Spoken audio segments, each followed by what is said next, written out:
A secretive German-American techno-oligarch deeply embedded within the Silicon Valley-bred ruling class has been outed as an FBI informant. That is weird. We should probably look into it. Max Chaffman, author of the recently released biography The Contrarian, put it simply. He thinks that Peter Thiel is secretly the most important person in Silicon Valley. Peter Thiel made his initial fortune as one of the PayPal mafia members alongside Elon Musk, and he is also the mastermind behind the controversial Thiel Fellowship, which pays 17 to 20-year-olds to forego or drop out of college and become cogs in the technocratic capitalism machine in order to make Thiel richer and more powerfully connected in nearly every industry. One of his prodigies, Austin Russell, is under fire right now for his shady acquisition of Forbes with ties to the Kremlin and the big oligarch himself. And it seems like every single one of the newly announced board members, including Jimmy Donaldson, aka Mr. Beast, is also directly connected to Peter Thiel.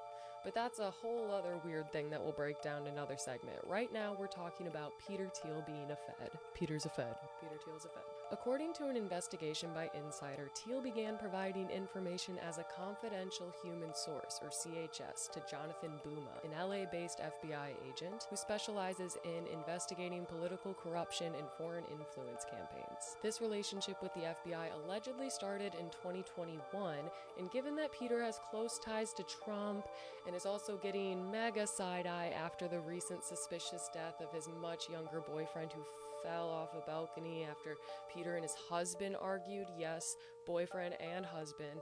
Anyways, I'm sure there's nothing this guy is spilling to the feds about our former president in order to save himself and whatever sentencing he will, or maybe not, inevitably probably face someday for something. No way. Not at all. And there's definitely nothing suspicious going on with the fact that Peter was on the board of Facebook when all of that silly, goofy election misinformation was happening, and the fact that Peter contributed heavily to what happened on January 6th, and the fact that he's been able to stockpile billions while avoiding paying any taxes on it, and the fact that he funds ultra-conservative candidates like Josh Hawley, Ted Cruz, Blake Masters, and J.D. Vance, and the fact that he fully funded Hulk Hogan's lawsuit against Gawker because of his own personal gripe with them, which subsequently transformed the landscape of what free speech meant in the press, and I think you get it. Both Thiel and the FBI declined to comment on the matter, but is anyone really surprised? Moral of the story right now is that Peter's a Fed, and he's also probably going to end up in prison in my opinion, but that's just a satirical take for educational purposes.